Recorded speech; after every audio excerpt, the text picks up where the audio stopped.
Muy buenos días, estimados alumnos. Les saluda el profesor Carlos Enrique de la Torre Chávez del curso de razonamiento verbal, un amigo para todos ustedes en todo lo que se les pueda servir.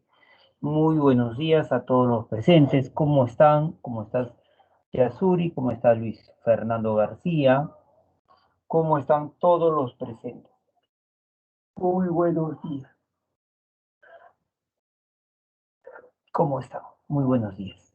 Muy buenos días todavía no son las 12. Muy buenos días. ¿Sí? Quiero que me digan cómo está la conexión de internet, si se ve mi diapositiva, si escuchan mi voz.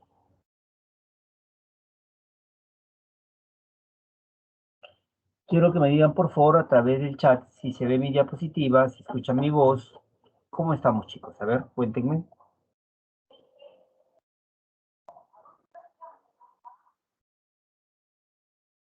Hoy, sí. Buenos días, Rocío del Pilar. Buenos días, Yasuri, Nayeli. Todo bien, me dice Yasuri, correcto. Todo bien, me dice Rocío. Milagros también me dice, buenos días, profesor. Y la conexión de internet, ¿cómo estamos? ¿Estamos bien? ¿Sí? Hola Álvaro, ¿cómo estás? Álvaro Medina, buenos días.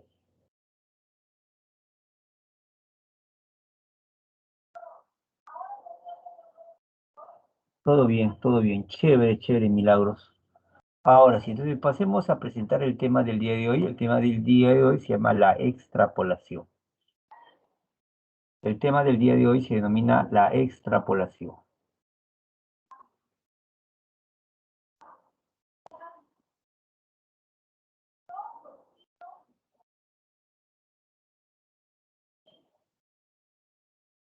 ¿Sí? La extrapolación. Bien, todo bien, chévere. ¿Qué es la extrapolación? ¿Sí? ¿Qué es la extrapolación? A ver, estimados alumnos, para entender el capítulo de la extrapolación, vamos a ver. ¿Qué entendemos por la extrapolación? ¿Sí? Pues la extrapolación es un procedimiento en la cual se va a contrastar el contenido del texto con una consideración, estamos, metatextual. Voy a explicarlo de manera más sencilla y ahí con un ejemplo, a ver, de la vida. Un ratito estoy buscando para escribir dónde están mis datos.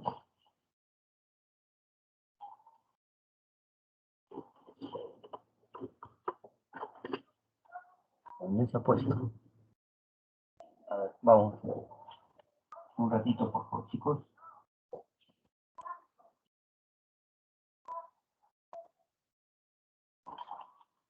Acá está, listo, listo. Ahora sí. Sí, el lápiz de la tablet. A ver, ¿qué es la extrapolación? Lo vamos a trabajar. La extrapolación es, vamos a imaginar que estamos en la primera, ¿no? Esta figura geométrica va a representar la realidad del texto. Es la realidad textual, así le voy a llamar. ¿Sí? Y la otra zona va a corresponder a una realidad, una realidad metatextual. ¿Qué significa meta? Meta significa más allá. Entonces, la realidad metatextual significa la realidad más allá del texto. Entonces, ¿en qué consiste la extrapolación? En llevar al autor de la realidad textual a una realidad que está más allá del texto. ¿Sí? A una realidad que está más allá del texto. Ojalá que se me esté entendiendo la idea. ¿Sí? Repito, repito. La extrapolación consiste en contrastar el contenido de un texto, la realidad textual, con una realidad que está más allá del texto. Miren, les voy a poner un ejemplo. Cuando yo estaba en la universidad, ¿sí? Yo ingresé usted ni siquiera había nacido, en el año de 1989. Ingresé a la Universidad Nacional Mayor de San Marcos. Ojalá que hasta aquí estemos claros, ¿sí? Ingresé a la Universidad Nacional Mayor de San Marcos A ver, cultura general, ayúdame por favor, cultura general, ayúdame. ¿Quién gobernaba, quién era, quién estaba de gobierno en el año de 1989? A ver, vamos a ver si hay cultura general. ¿Quién estaba de gobierno en el año de 1989?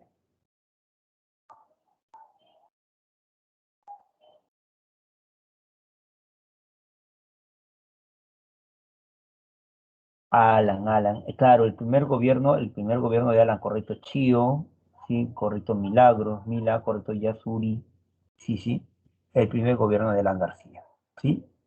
Entonces, yo ingresé en el año 89 a la Universidad Nacional Mayor de San Marcos.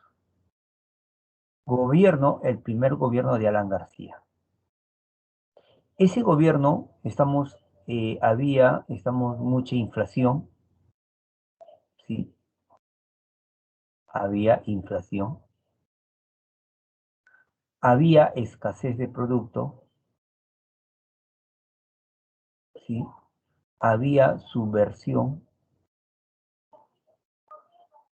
o sea, había una serie de problemas. Estamos en ese año. Fuerte, fuerte, fuerte. ¿Correcto? Muy bien.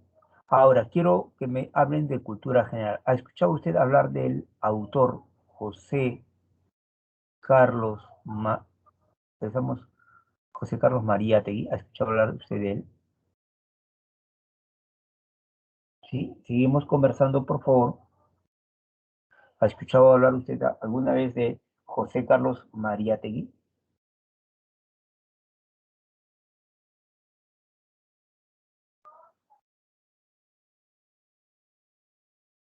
Sí, dígame, ¿sí o no? Nada más. Si usted escuchó hablar ¿no? De este personaje, ¿no? De este escritor, José Carlos Mariátegui.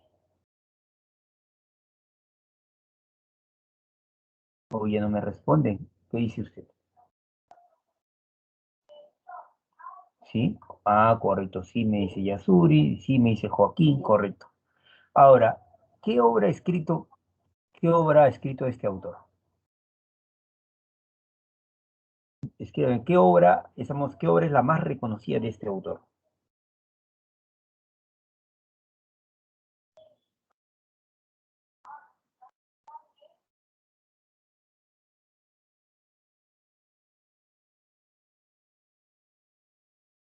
De este autor.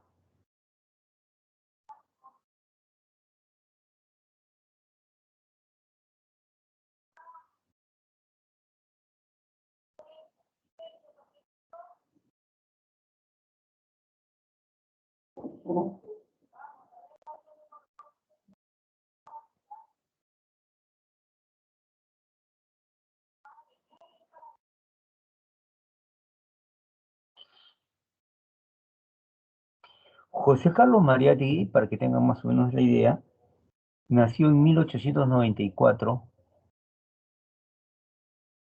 ¿sí? Y falleció el 6 de abril de 1930.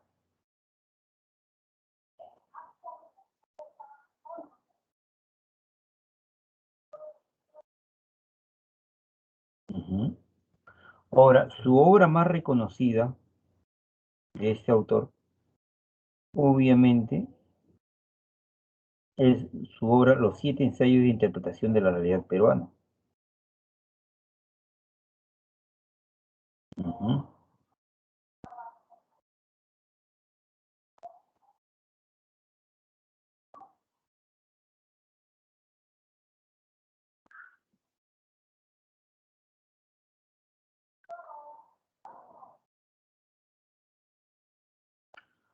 Se vuelvo a repetir, esta obra de los siete ensayos,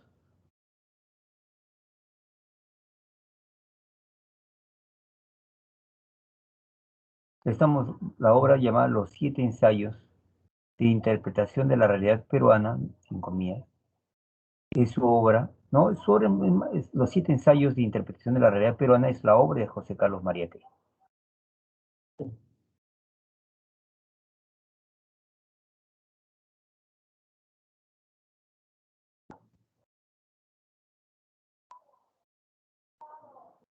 Entonces, correcto, Yasuri, ¿no? Entonces, él escribió más o menos, se publicó más o menos esa obra o sea, si no mal recuerdo, en 1929, sí, los siete ensayos de José Carlos Mariátegui, más o menos es de esa época.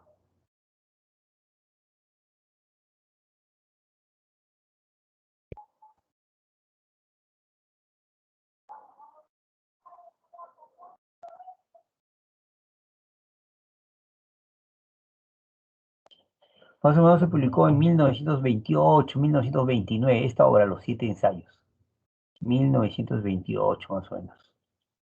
Entonces, si usted analiza, esta fecha en que fue publicada la obra de los siete ensayos, obviamente que fue escrita mucho antes, y yo estaba en el año 1989 en San Marcos, ha pasado, de 1928 a 1989, han pasado como 50 años, más todavía, como unos 70 años, ¿no? Como unos 60 años más o menos, unos 60 años. Ahora, ¿por qué le escribo yo, por qué le cuento esta historia, chicos? Ahora, yo te pregunto, ¿esta obra de los siete ensayos habrá hablado algo del primer gobierno de Alan García que fue en 1989? Te pregunto, ¿usted qué me dice? ¿Usted qué dice? La obra de los siete ensayos de interpretación de la realidad peruana, que se publicó en el año de 1928 y obviamente fue escrita antes, ¿habrá hablado algo del gobierno de Alan García? No. ¿Por qué? ¿Por qué no? A ver, dígame usted, ¿por qué cree que no?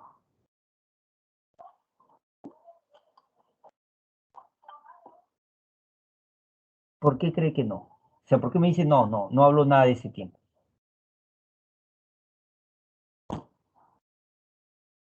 Porque el gobierno de Alan García se dio mucho después, porque se dio muchísimo después.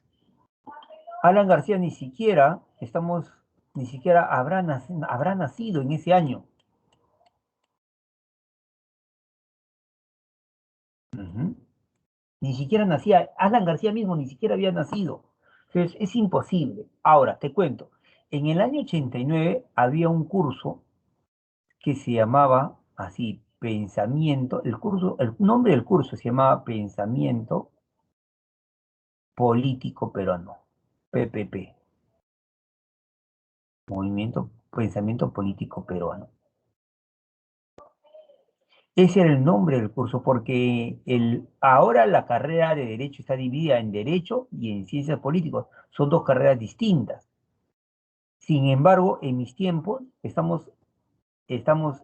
la carrera se llamaba Derecho y Ciencias Políticas. Era una sola carrera.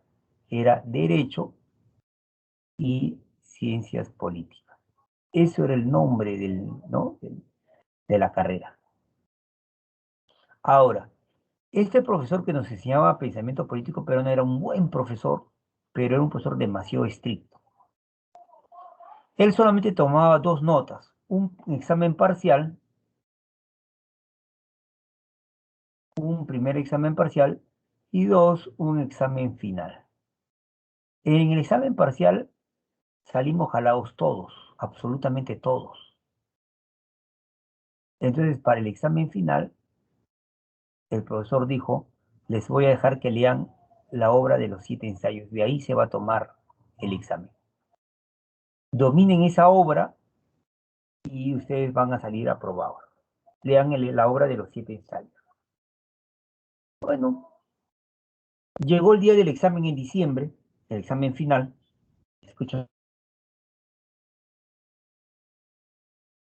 venía así para el examen. ¿Ah? En el examen parcial vino con cuatro ayudantes, es decir, estamos una especie de personas que le auxiliaban a cuidar el examen. O sea, era imposible que la gente pudiera plagiar ni nada por el estilo. Pero para el mes de diciembre, para el examen final, el profesor vino solo Incluso nos dijo que no iba a poder estar cuidando el examen porque tenía una conferencia, así que nos iba a dejar solos 2 horas. Y que solamente nos pidieron que no hiciéramos alboroto. Y que entre nosotros podríamos conversar, podríamos llamar por teléfono, podríamos sacar el libro y que el examen iba a constar de una sola pregunta. Y que se le podía responder en 2 líneas, la cara completa, varias hojas, lo que nosotros quisiéramos. Que pudiéramos responder en grupo. Entonces ya la gente, hoy tú te sientas conmigo, imagínense pues la situación.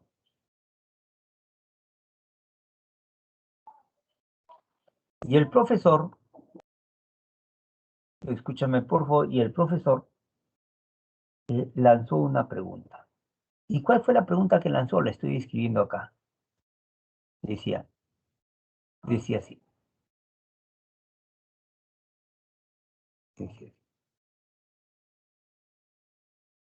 De acuerdo estamos al texto, de acuerdo al texto, de acuerdo al texto, el texto era los 7 ensayos. Si Mariátegui, de acuerdo al texto, si Mariátegui hubiera vivido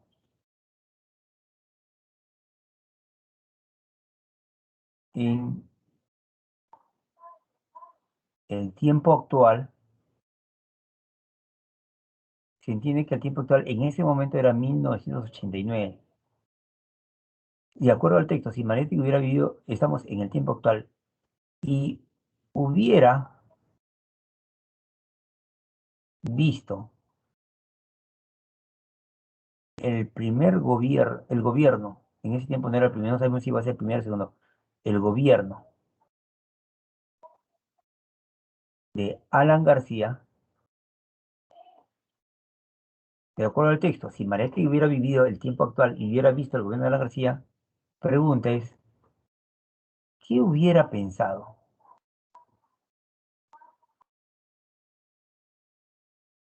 de este gobierno? Que tiene que ser el gobierno de Alan García, el primero. Fíjese acá, esta es una pregunta de extrapolación. Esto es una extrapolación. ¿Por qué? Porque Mariátegui en su obra jamás va a hablar del gobierno de Alan García. Porque la obra de los 7 ensayos se escribió en 1928 y más o menos 1989, unos 61 años después, viene el gobierno de Alan García. Entonces, ¿qué estaba haciendo el autor? Estaba llevando a Mariátegui, lo estaba llevando a otra realidad, a otra realidad. Eso es la extrapolación. La extrapolación consiste en llevar al autor del texto, llevarlo a otra realidad y cómo pensaría en otra realidad. Eso es la extrapolación. Repito, la extrapolación va a ser llevar al autor a otras realidades, a otras circunstancias, a otros momentos. Partir de la realidad textual y llevarlo a una realidad que está más allá del texto, metatextual. Obviamente, Mariátegui habrá hablado pues de los años 20, 1922, 23, 28, estamos, 1900, estamos, pero no habrá hablado nada de los años 80. Entonces, llevamos a Mariátegui de la realidad, de una realidad, lo llevamos a otra realidad. Eso es la extrapolación. ¿Sí? No se vaya usted a olvidar. No se vaya usted a olvidar. ¿Sí? A ver, vamos a borrar entonces para ponerlo más claro acá.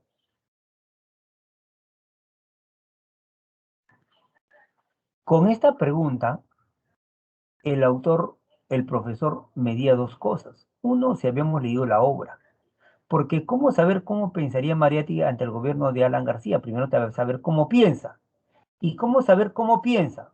A través de sus obras. O sea, si yo leí bien la obra de Mariátegui, sé cómo piensa. Y si sé cómo piensa, también sabría cómo piensa Mariátegui. Estamos ante un nuevo gobierno, ante el gobierno de Alan García, ante el gobierno pues de Toledo, ante el gobierno de Kuczynski, ante el gobierno de Vizcarra, ante el gobierno, estamos de Sagasti, ¿sí? Sabría, pero eso es trasladar al autor de su realidad a otra realidad. Pregunto chicos, pregunto chicos, pregunto chicos, ¿se entiende lo que es la extrapolación? La extrapolación es llevar, así, llevar al autor del texto, llevar al autor, estamos a otra realidad, a otra realidad.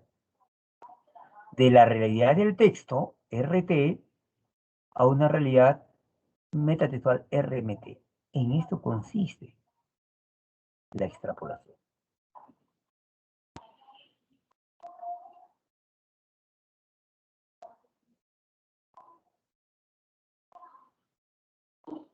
¿Sí? Pregunto chicos y respóndanme en el chat. ¿Se entiende lo que es la extrapolación?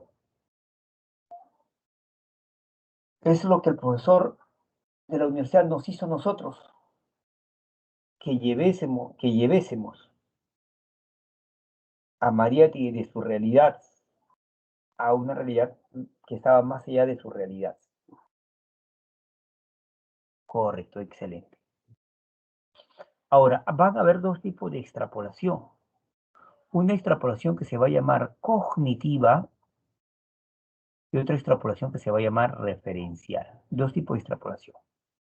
En la extrapolación cognitiva consiste en hacer un viraje radical de las ideas del autor, es decir, cambiar, consiste en cambiar, estamos, los enunciados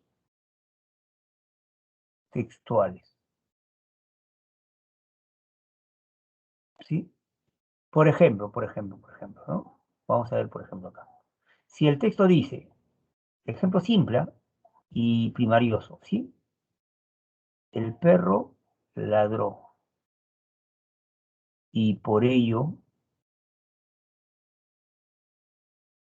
el gato saltó y con ello el gato,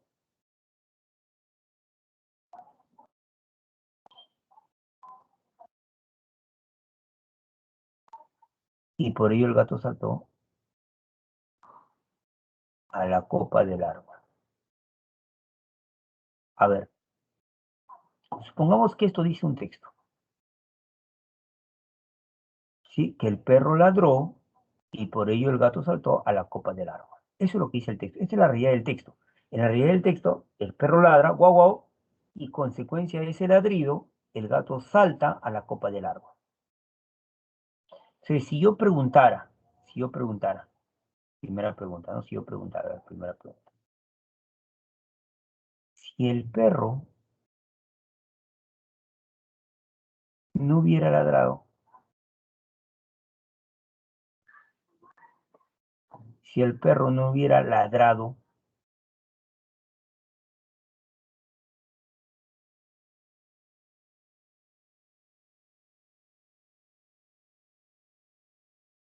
entonces,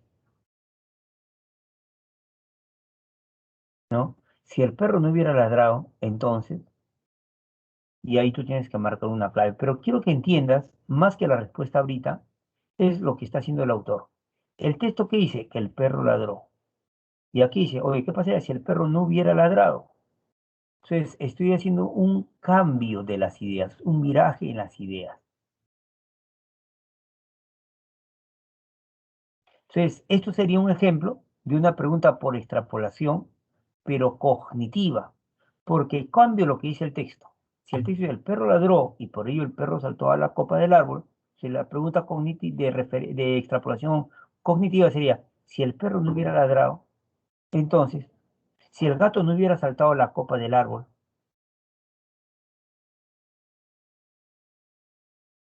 mm, eso es pregunta de extrapolación, pero cognitiva. ¿Por qué?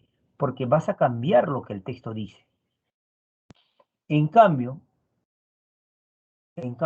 la extrapolación referencial consiste en aplicar el contenido del texto a otra situación, es decir, es lo que hemos hecho, es lo que el profesor hizo con el pensamiento de Mariátegui, nos llevó a otra época.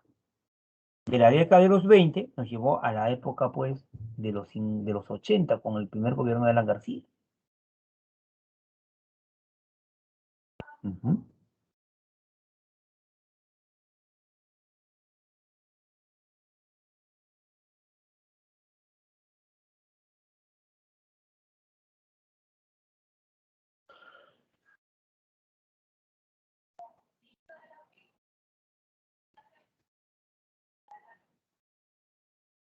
Que recuerden, la extrapolación cognitiva es cambiar, viraje es cambiar, cambiar lo que dice el texto.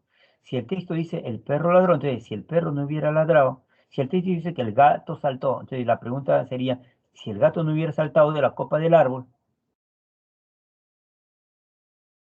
en cambio la extrapolación referencial consiste en llevarle al autor a otra época, a otro lugar, a otra disciplina. ¿Sí?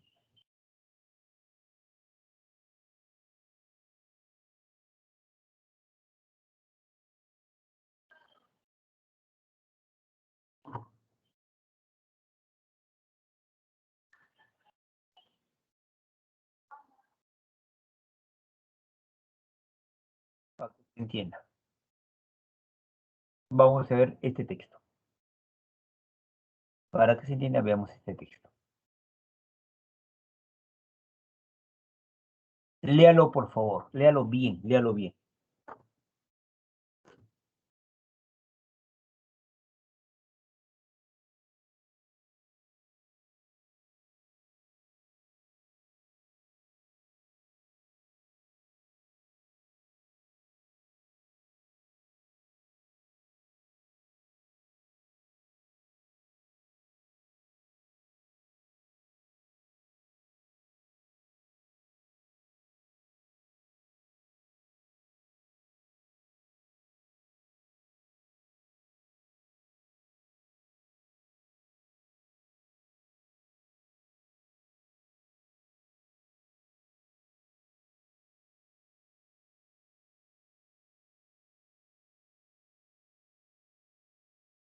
A ver, vamos a ver, ¿ya?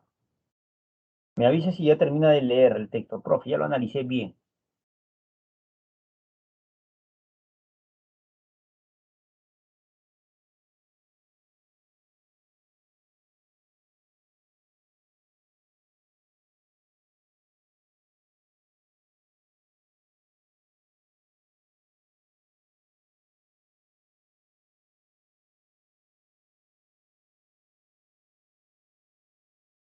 Listo, ya, listo. Joaquín, Yasuri, correcto, ahora sí dice. A ver, el interés de Bertrand Russell por la educación antecedió al nacimiento de sus hijos. A ver, vamos a hacer lo que dice el texto. A ver, vamos a hacer. Esto va a ser la línea del tiempo. Entonces, el interés de Bertrand Russell por la educación antecedió al nacimiento de sus hijos. O sea, por acá, en esta etapa de acá, en la línea del tiempo, va a estar el interés. El interés de Russell por la educación antecedió al nacimiento de sus hijos. Y por acá va a estar ahí va a estar el nacimiento de sus hijos.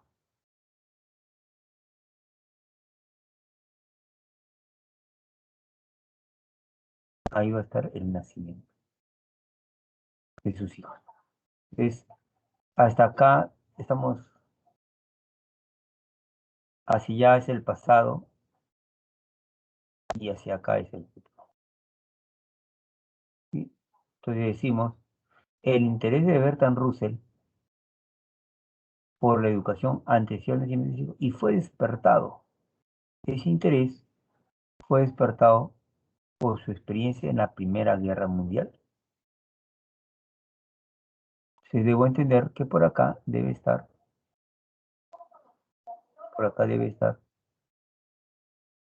su experiencia,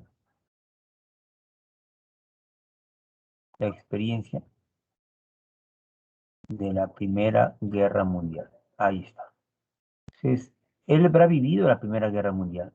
Y eso de ahí el texto dice que va a provocar relación de causa-efecto, pregunto, su interés por la educación. Y ese interés por la educación está antes del nacimiento de sus hijos. Ujú. Creo que ya está expuesto lo que el texto dice, ¿no? El interés de Berta Russell por la educación antecedió al nacimiento de los hijos y fue despertado por su experiencia en la Primera Guerra Mundial. Ya entonces, ya entonces, ya en ese momento, ¿no? Su experiencia en la Primera Guerra Mundial, cuando despierta su interés, ya en ese momento, su primer argumento contra las escuelas convencionales, entonces está en contra de las escuelas convencionales, su primer argumento en contra de las escuelas convencionales se basaba es decir, las escuelas convencionales, se refiere a esto de acá, se refiere a que las escuelas convencionales fomentaban el militarismo. Las guerras son tan absurdas que ninguna persona inteligente querría formar parte de ellas. ¿De ellas de quién? De las guerras. Las escuelas públicas, a fin de conseguir hombres dispuestos a luchar, tienen que promover la estupidez. Muy bien, hasta acá he leído el texto. Muy bien, hasta acá he leído el texto. ¿Sí? A ver, si yo te preguntara, a ver, si yo te preguntara, primera pregunta, si Russell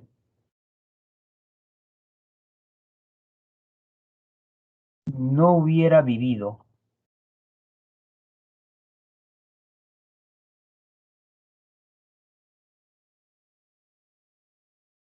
no hubiera vivido,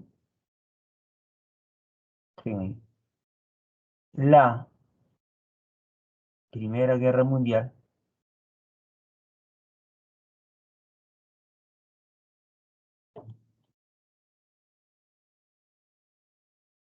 entonces, te pregunto yo,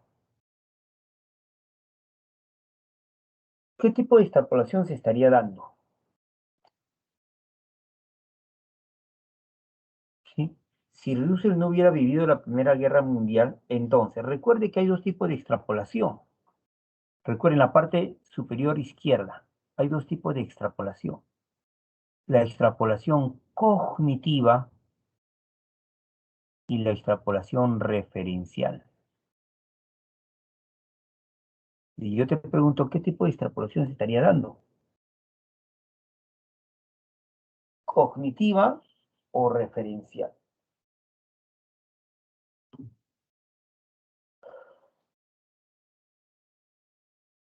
¿Qué dicen los demás? Porque hay dos tipos de extrapolación. La cognitiva es la que cambia lo que el texto dice. La referencial te lleva a otros lugares, tiempos, momentos. Correcto, la cognitiva. Porque el texto dice claramente, el texto da a entender claramente que Russell vivió la Primera Guerra Mundial. Lo dice directamente. Si la pregunta es si Russell no hubiera vivido la Primera Guerra Mundial, entonces esta pregunta se convierte en una pregunta de extrapolación, pero cognitiva. Cognitiva. En cambio, escúchame por favor, ¿qué pasaría si la pregunta hubiera sido así? Pregunta 2. La pregunta hubiera sido así. A ver, ojo.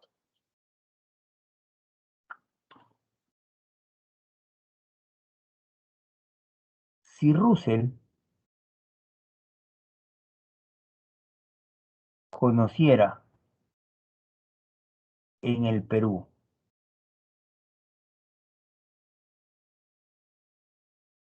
el colegio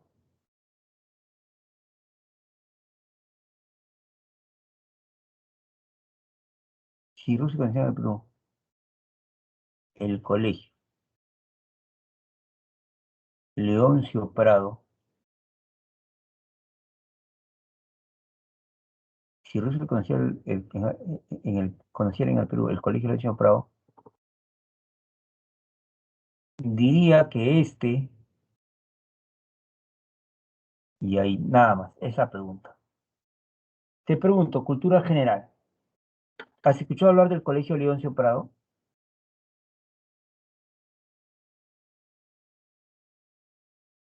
Te pregunto, ¿has escuchado hablar del colegio Leoncio Prado?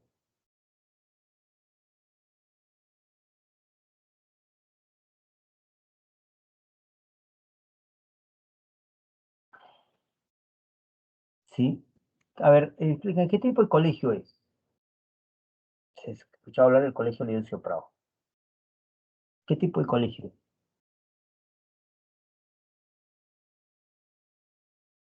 Sí, Juan Jesús, es un colegio militar. Si usted, estamos, ha leído, si usted ha leído, si usted ha leído 100 años de sol, no, perdón, si usted ha leído, estamos, La ciudad y los perros de Mario Vargas Llosa, si usted ha leído, estamos, los, la obra La ciudad y los perros de Mario Vargas Llosa, él en esa obra cuenta, habla pues de que el colegio, había un colegio militar donde él fue internado, ¿no? Y en la vida real también fue eso, es un colegio militar. Entonces, la pregunta acá es, si Russell conociera en el Perú el colegio Leoncio Prado, diría que ¿qué tipo de extrapolación se estaría dando? ¿La cognitiva o la extrapolación referencial?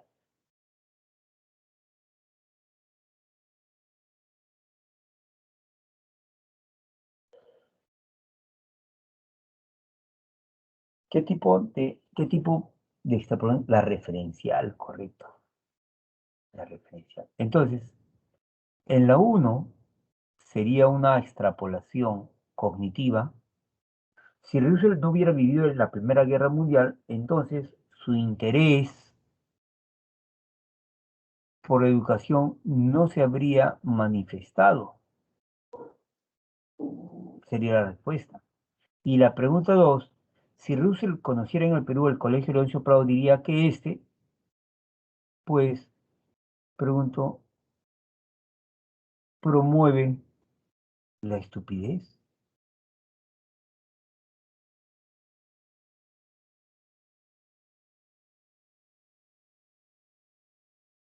¿Sí? Entonces, hay que diferenciar entre la extrapolación cognitiva y la extrapolación referencial.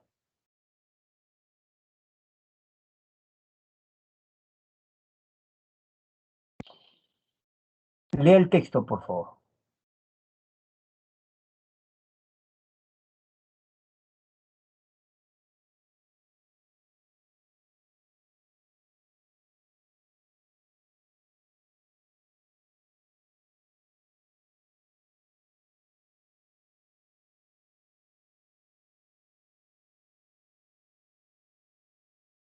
Lea el texto,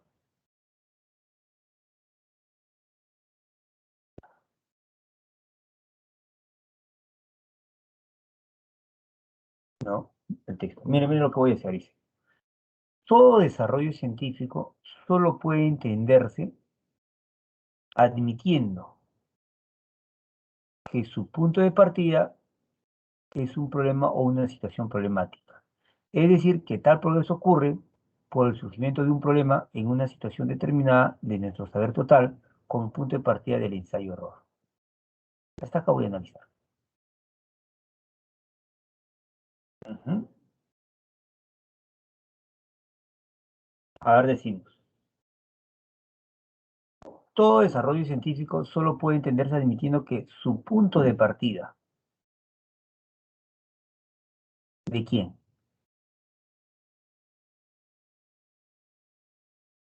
¿De quién? Del desarrollo científico Todo desarrollo científico solo puede entenderse admitiendo que su punto de partida es un problema. Quiere decir que el origen para el autor del desarrollo científico es que haya problema, hay una situación problemática. Es decir, es decir, que tal progreso, o sea, que ese desarrollo ocurre por el surgimiento de un problema. Vuelvo a repetir, porque recuerde que es decir es conector de equivalencia. En otras palabras, el desarrollo científico se va a dar si es que al inicio hay un problema. Es decir, que ese progreso científico, ese desarrollo ocurre por el surgimiento de un problema. Eso es lo que dice el texto. Ahora, la pregunta podría ser así, ¿no? Si estamos, si no existiera, si no existiera, si no existieran problemas, no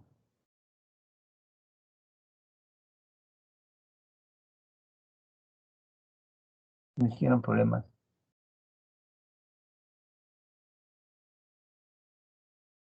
si no existieran problemas.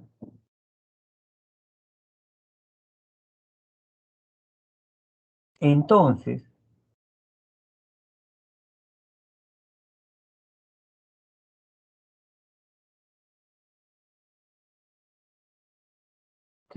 así te pueden preguntar en el examen.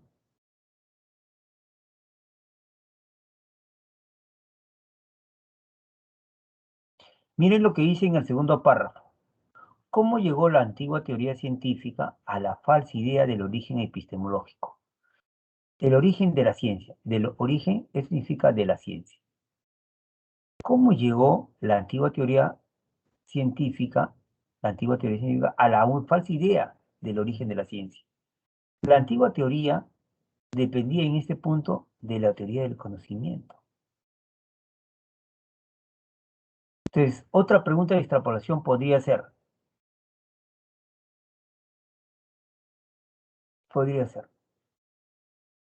estamos, si la teoría científica rompiera dependencia con la teoría del conocimiento,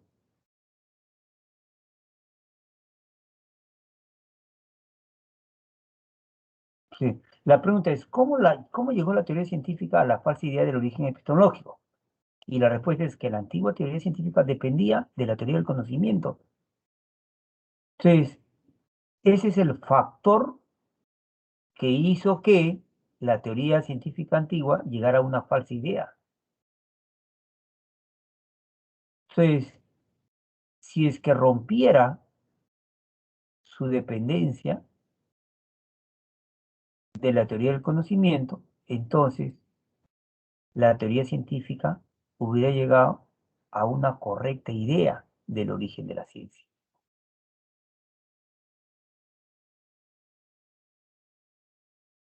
Ujú.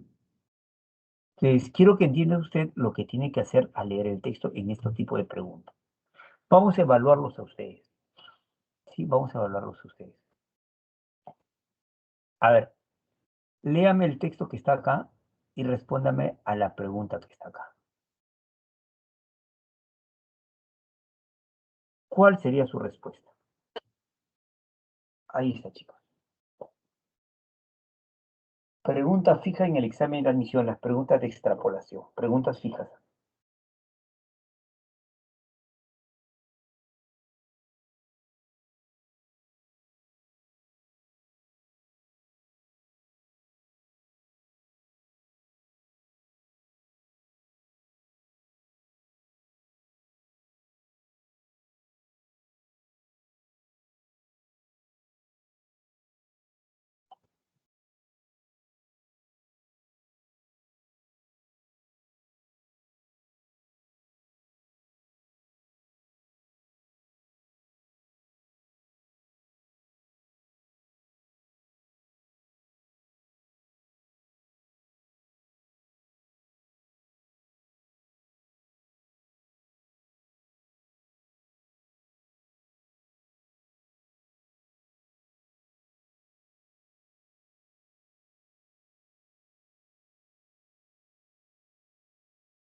Respuesta, chicos, ahí.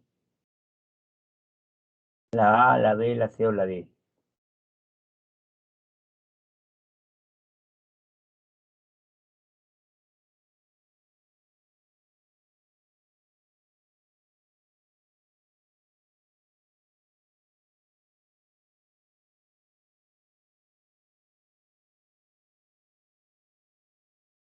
Vamos, chicos, vamos.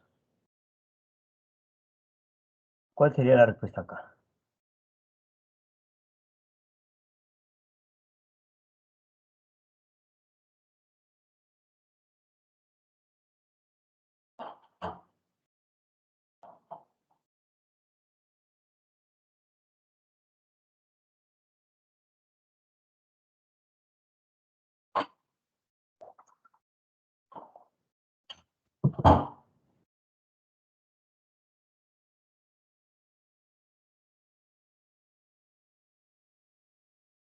Y hay dos respuestas.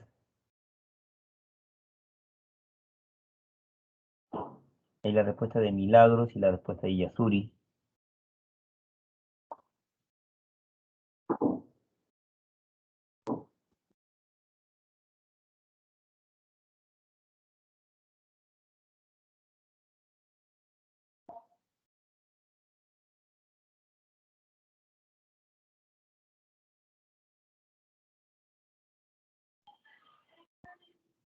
Y hay tres respuestas de Milagro, Yasuri y Juan Jesús.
Los demás no responden, chicos, solamente tres respuestas, Milagro, Yasuri y Juan Jesús.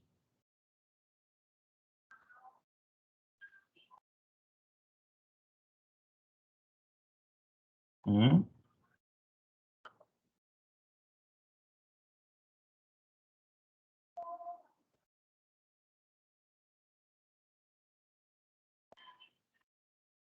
Me preocupa, chicos, me preocupa su participación, ¿ah? Me preocupa la participación. Ahí está Milagro, Yasuri, Juan Jesús, Rocío del Pilar, y que están participando. ¿Sí? Y cuando uno participa, chicos, hay dos opciones. Sí, si uno participa, hay dos opciones. Que yo acierte y pueda fallar. Si acierto, bien. Y si no acierto, también bien. Si aciertas, has ganado. Y si no aciertas, también has ganado. Sí, porque también cuando uno falla, gana conocimiento. En cambio, el que no participa, el que no se atreve, ese siempre va a perder. Si yo quisiera que ustedes participen. En el texto, escúchame por favor, no dice, se piensa erróneamente que Kuhn pide que la filosofía de la ciencia vuelva parte de la sociología. Entonces, el texto dice, se piensa erróneamente que Kuhn pide que la filosofía de la ciencia se vuelva... O sea, lo que el texto nos dice es que Kuhn no pide esto. La gente piensa que Kuhn sí pide, pero Kuhn no pide que la filosofía de la ciencia se vuelva parte de la sociología del conocimiento. O sea, una cosa es lo que la gente cree. ¿Qué cree la gente? Oye, Kuhn, la gente cree que Kuhn, oye, pide, oye, la filosofía debe ser parte de la sociología. Y el autor dice, Kuhn no pide eso. Kuhn no pide eso. Entonces, ahí viene la primera idea.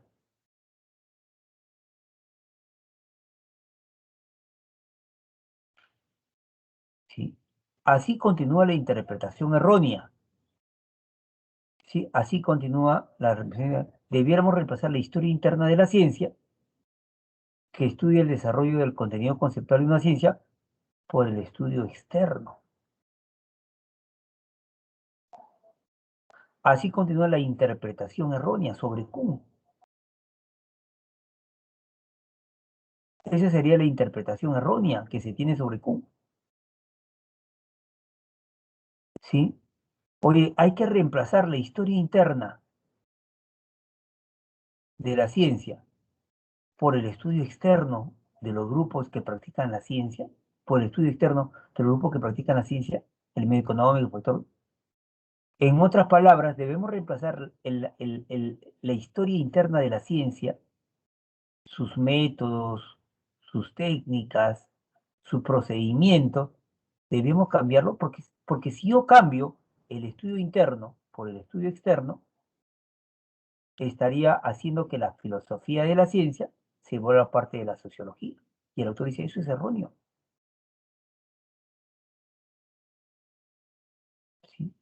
A ver, voy a suponer que esto de acá, este cuadrado va a representar la ciencia. Esto es la ciencia. En la ciencia, ¿qué va a haber? Va a haber métodos, ¿qué va a haber? Conceptos, ¿qué van a haber? Técnicas, etcétera. Teorías, van a haber teorías, etcétera. Ahora, en la ciencia, o sea, un científico va a tener factores políticos, van a haber factores económicos, externos. Por ejemplo, a ver si me entiende la idea, por ejemplo, a ver, por ejemplo acá. A ver, la teoría de la relatividad. Esta teoría tiene un método de análisis, tiene técnicas que ha aplicado, maneja conceptos. Esto sería, esto de acá sería la parte interna. Ahora, la teoría de la relatividad fue planteada por Albert Einstein. ¿Sí? La teoría de la relatividad fue planteada por Albert Einstein.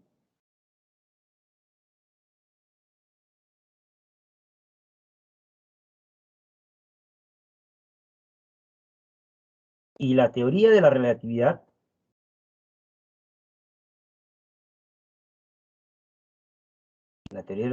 planteada por Albert Einstein,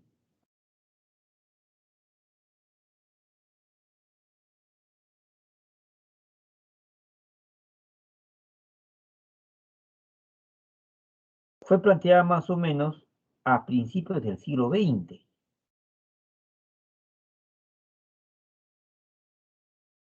¿Sí? Y hay dos teorías, pues. La teoría de la relatividad general, publicada en 1915,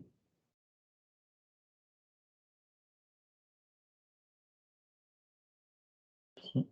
Más o menos para que se entienda,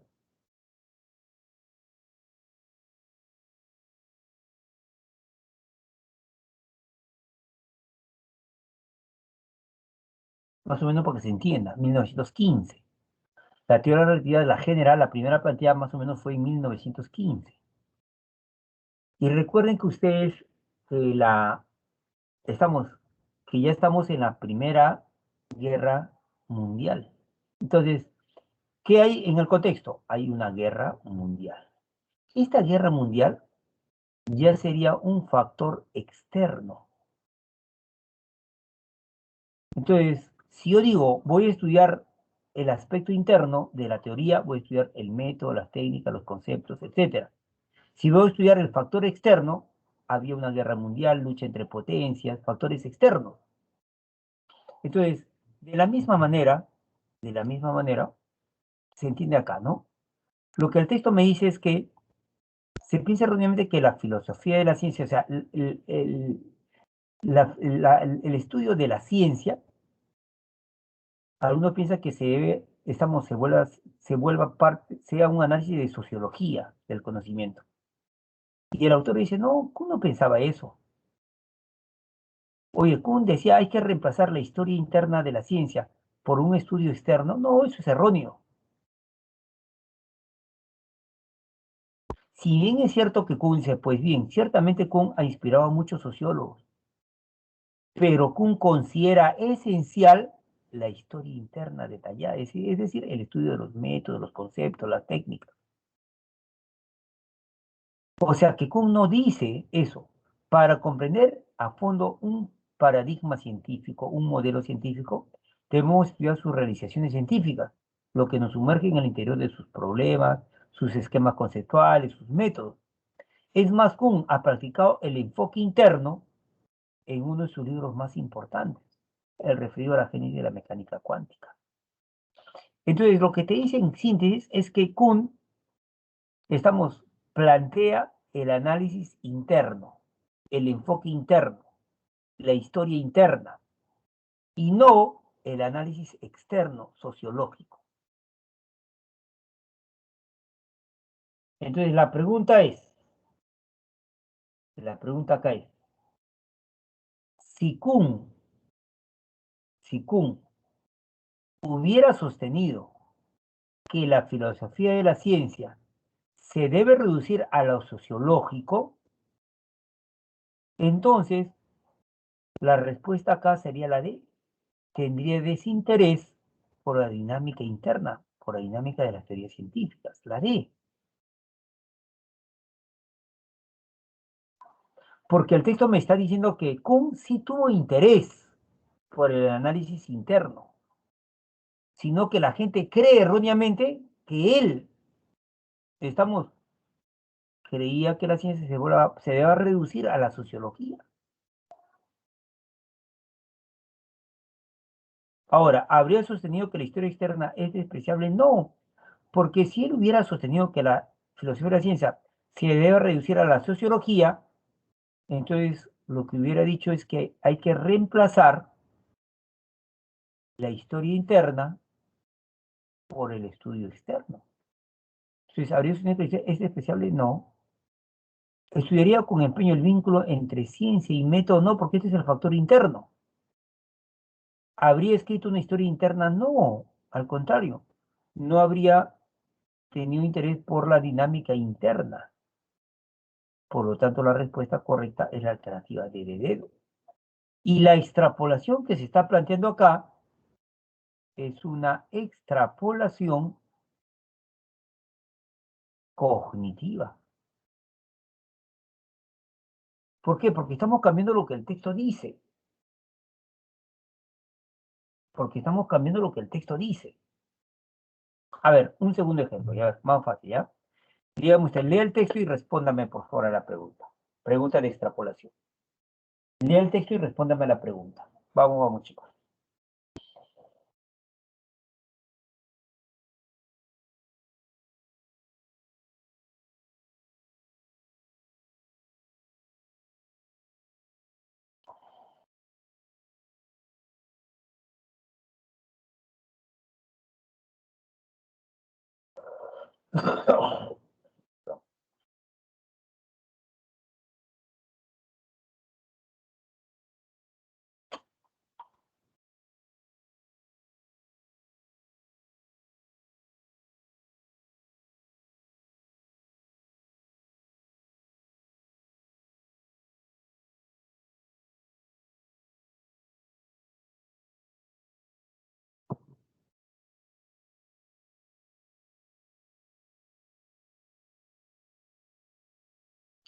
A ver la respuesta acá, chicos.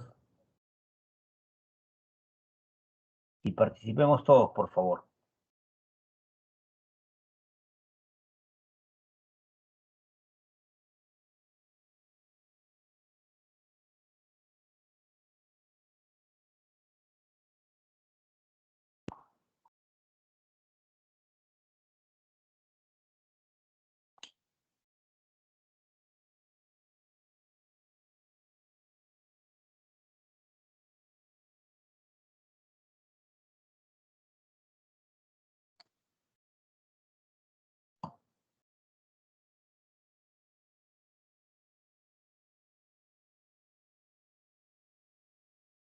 Ya hay dos respuestas.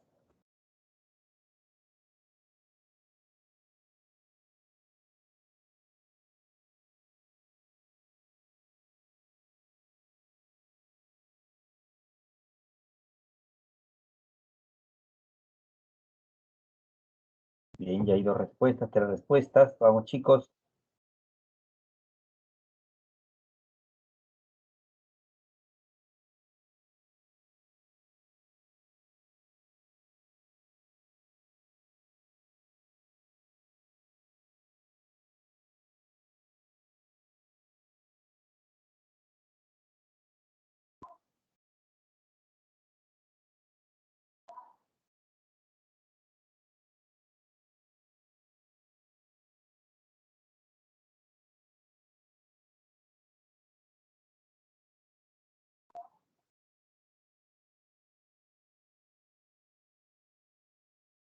Ya, listo.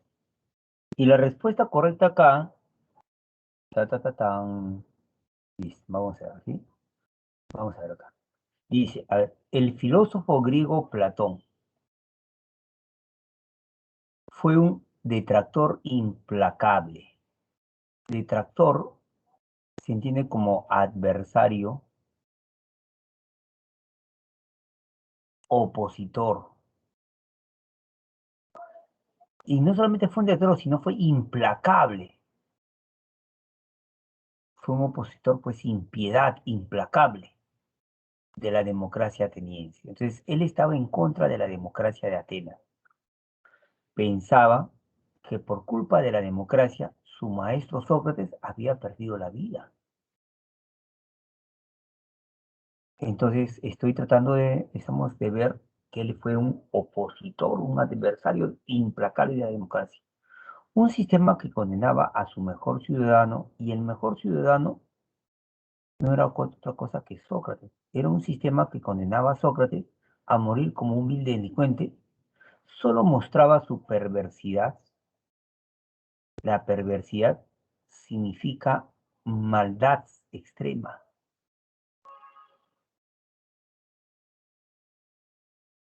es una maldad extrema.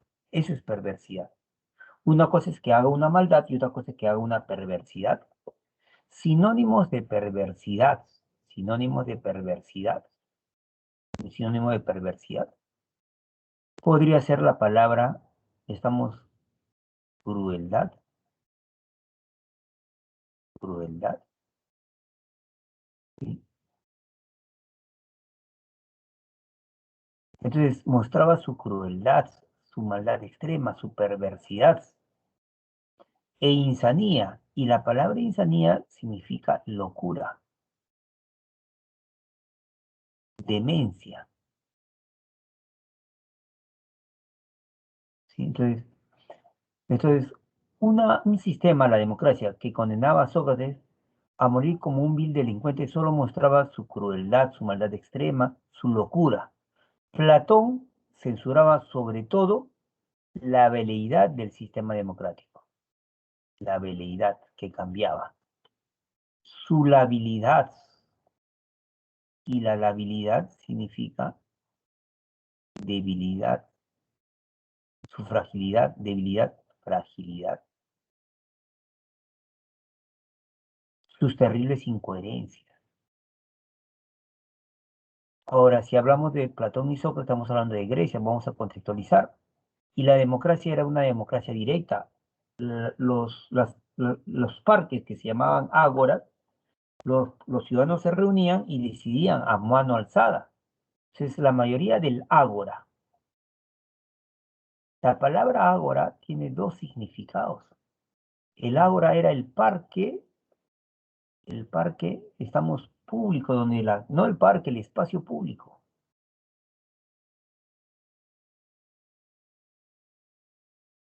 Pero el ágora también era el conjunto de ciudadanos que se reunían. Entonces, la mayoría de los ciudadanos que se reunían, la mayoría del ágora, podría decidir un día dar muerte a un hombre por una determinada acción y al día siguiente, por la misma acción, darle un homenaje póstumo. Póstumo significa después de muerto. O sea, podría darle un homenaje póstumo. Y con eso demuestra que había incoherencia. La democracia no se funda, pues, para Platón, en el conocimiento firme, sino en la azarosa conjetura. Azaroso significa casual, en la casual conjetura. Es como una veleta mudable que cambia, caprichosa y aleatoria. Entonces, de aquí yo me doy cuenta claramente que para el autor del texto, Platón tenía una opinión en contra de la democracia. Pregunta de extrapolación. Si el filósofo Platón viviese en nuestra época, ¿cambiaría su actitud respecto a la democracia? No, recuerda que él es un opositor implacable. ¿Censuraría las ideas de su maestro Sócrates? No, él lo quería mucho. ¿Sería un crítico de la democracia actual? Sí, porque si él estaba en contra de la democracia ateniense y era un adversario implacable, ¿sí? Entonces, también lo más probable es que sería un crítico de la democracia contemporánea. Y la globalización no tiene nada que ver. La respuesta correcta a la alternativa C de casa. La alternativa C de casa.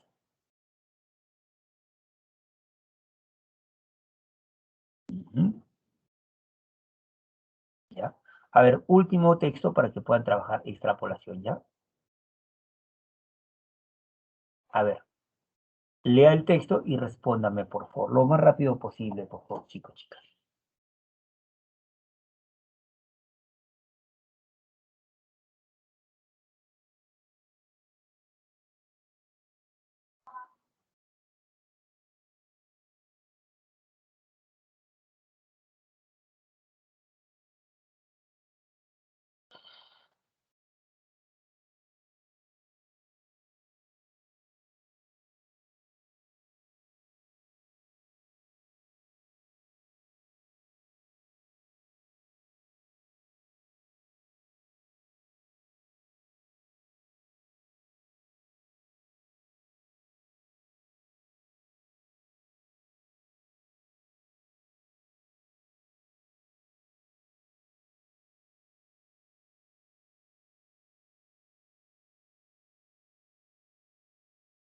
Vamos leyendo, chicos, leyendo, leyendo, extrapolación.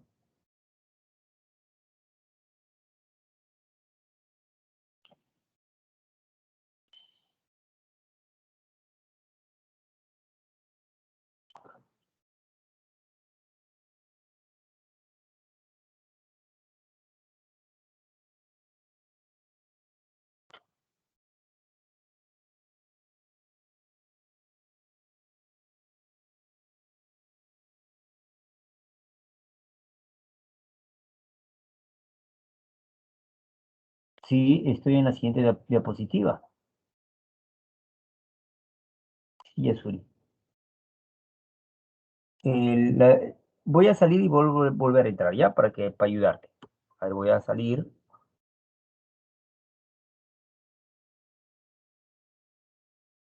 y voy a volver a entrar, ¿ya? Para ver si de repente este problema.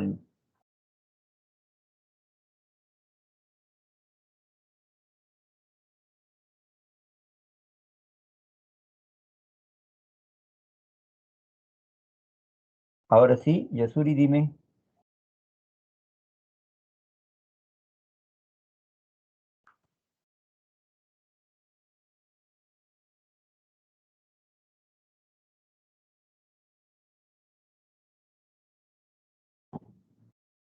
Correcto, Yasuri. Chévere, mamá.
Y hay dos respuestas de Enzo, de Juan Jesús.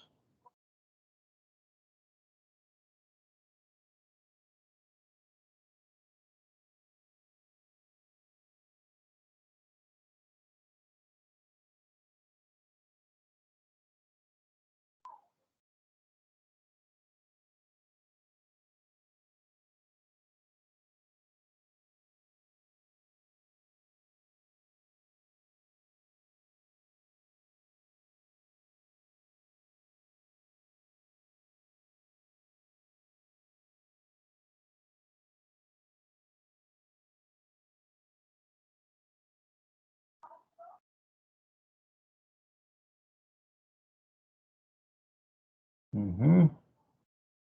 Correcto, Josué, Milagros y Azuri.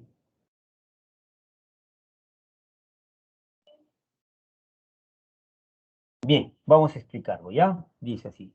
En el 44 se publicó, dice el texto, un libro llamado Vestigios de la Historia Natural de la Creación.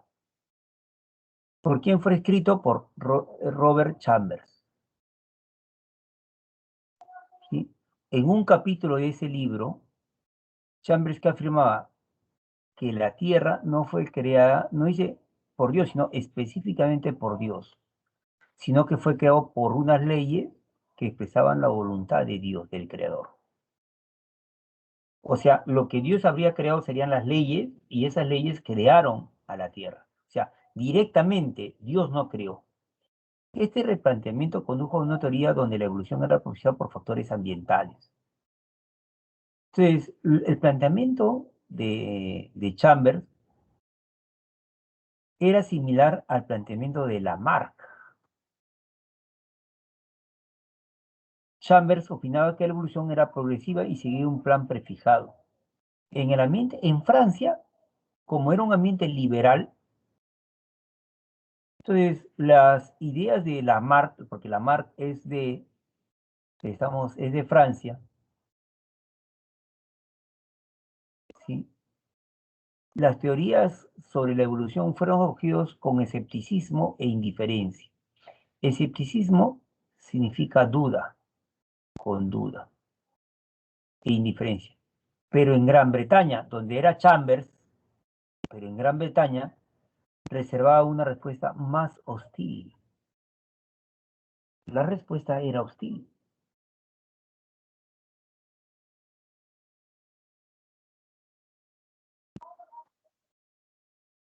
Y hostil significa contrario, una respuesta contraria, enemiga a todo aquel que osara abrazar por escrito la tesis de la evolución. Quiere decir que Chambers, su teoría fue criticada. Un ejemplo, Adam Sedgwick, profesor de geología de Cambridge, escribió una dura crítica de 85 páginas.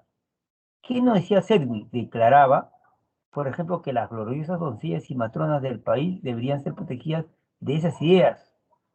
Pese a las críticas, porque fue muy criticado Chambers, Vestigio, que fue la obra, fue un éxito editorial y se publicaron muchas ediciones. Sin embargo, sirvió de advertencia. Sí sirvió, quiere decir que hizo que los demás no publicaran para un coetáneo. Coetáneo es que es del mismo tiempo, un contemporáneo. Para un coetáneo de Chambers, Darwin, los peligros de defender la evolución eran más que evidentes, dando a entender que Darwin no publicó. Darwin no publicó. Darwin no publicó. ¿Y por qué no publicó? No publicó porque la obra Vestigio de Chambers fue muy criticada. Se sirvió de advertencia. Un ejemplo, Charles Darwin. Entonces, entonces, entonces, si el ambiente, oye, ahí me pasé, si el ambiente, escúchame por favor, británico, hubiese reaccionado con más tolerancia, entonces, obviamente, Darwin se habría animado a publicar sus ideas de la evolución. O sea, si el ambiente británico hubiese reaccionado con más tolerancia, no hubiera sido hostil, entonces no habría sido una gran advertencia y Darwin hubiera podido, pues, publicar. Ahora, en Francia se habría incrementado la adhesión a la marca, no tiene nada que ver. La recensión de Sedgwick eso habría tenido un enorme éxito editorial. ¿Qué es la recensión? ¿Qué significa esta palabra recensión? ¿Sí? ¿Qué se entiende por la palabra recensión?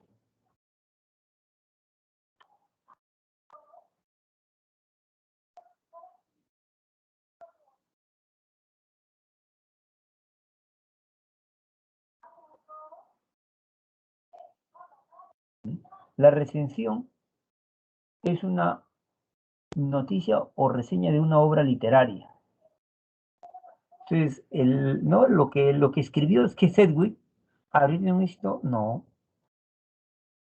La creencia de un ser como Dios habría eclipsado, no, ni habla, definitivamente todavía peor. La respuesta correcta es esta, la alternativa B de beso. Porque el texto da a entender que la obra de Chambers, Vestigios, fue criticada duramente y sirvió de advertencia, dando a entender que Darwin, pues, por los peligros, no publicó. Entonces, si hubiera sido más tolerante, se hubiera publicado. Espero que aquí estemos claros. ¿Sí, chicos? Chévere, chévere. Entonces, eso es lo que tiene que hacer, ¿ya? Entonces, espero que se capte la idea. Hay varias obras, varias preguntas que tiene usted que trabajar. Se le está dejando a usted para que trabaje. También en la parte final, sinónimos y antónimos. Ahora, chicos, escúchame por favor. Vamos a recordar. ¿Qué cosa es la extrapolación? La extrapolación es llevar al autor del texto, de la realidad del texto, llevarlo a una realidad metatextual. Esta es la definición esta es la definición de extrapolación. Dos tipos de extrapolación. Existe la extrapolación cognitiva y existe la extrapolación referencial. ¿Cuál es la que más se trabaja en el examen de admisión? La cognitiva. En un 90% de los exámenes de admisión, lo que se trabaja es la cognitiva. Lo que se trabaja es la cognitiva. ¿Correcto? No se va a olvidar. Entonces, tiene que usted trabajar eso. Ahora, yo le he preparado un examen donde todas las preguntas son de extrapolación. ¿Sí? Entonces, quiero que leas un pequeño texto con preguntas de extrapolación. Trabájalo, por favor, y me avisa si ya terminó. Comience el examen, estimado alumno, estimada alumna, para que usted ingrese a la universidad. Ya lo que se viene después de estas clases, chicos, es fabuloso. Es una cuestión donde van a haber textos filosóficos terribles para usted. O sea, en el sentido que, profe, no entiendo. Si usted logra el otro nivel, matamos para el examen de admisión. No se vaya usted a olvidar, por favor. Y chicos, entonces, entre por favor al examen. Yo de todas maneras lo voy a poner, estamos en el examen acá, pero usted puede entrar por la plataforma.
Me avisa si termina el análisis, ¿ah? Y si ha respondido, por favor. Solamente hay dos personas que están marcando su respuesta.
Listo, profe. Correcto, Joaquín. Chévere. Estoy analizando sus respuestas. Solamente han respondido pocas personas, pero estoy analizando qué ha respondido para poder ver para la otra semana.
Vamos, chicos. Solamente hay tres personas. Vamos, chicos. Vamos, vamos. Muchas gracias, Yasuri, y a ti, más bien.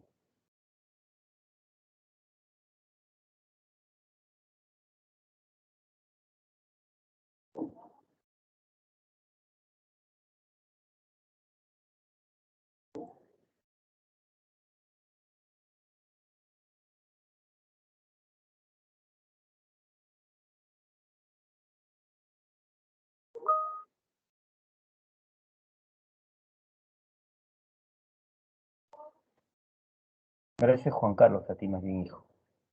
Ahí hay 11 respuestas. Vamos, vamos, chicos.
Gracias a Milagros.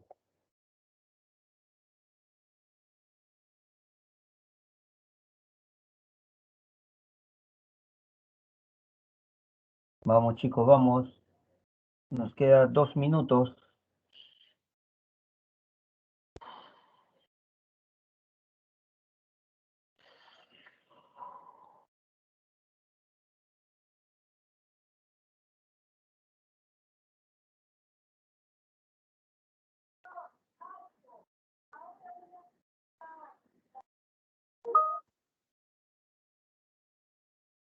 Ya, Andrea, muchísimas gracias. Gracias por la clase a ti, más bien, Andrea.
Ya, José, gracias, gracias, gracias. No te preocupes, chévere.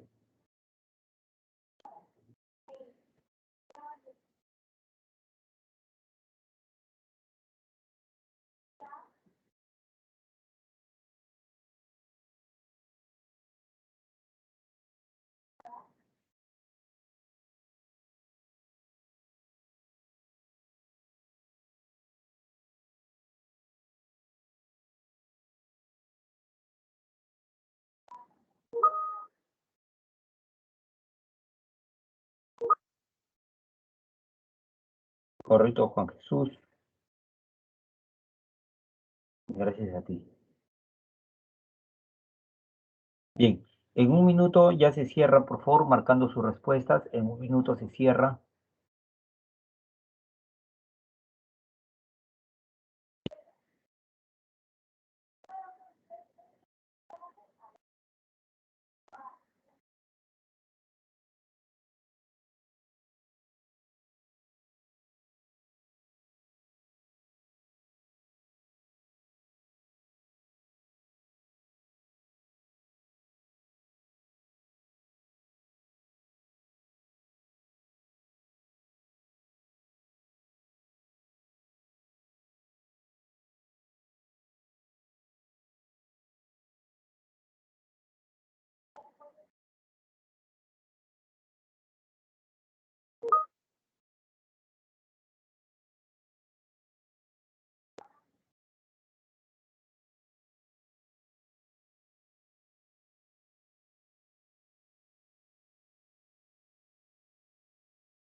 Gracias, gracias, Luis Fernando, Marjorie.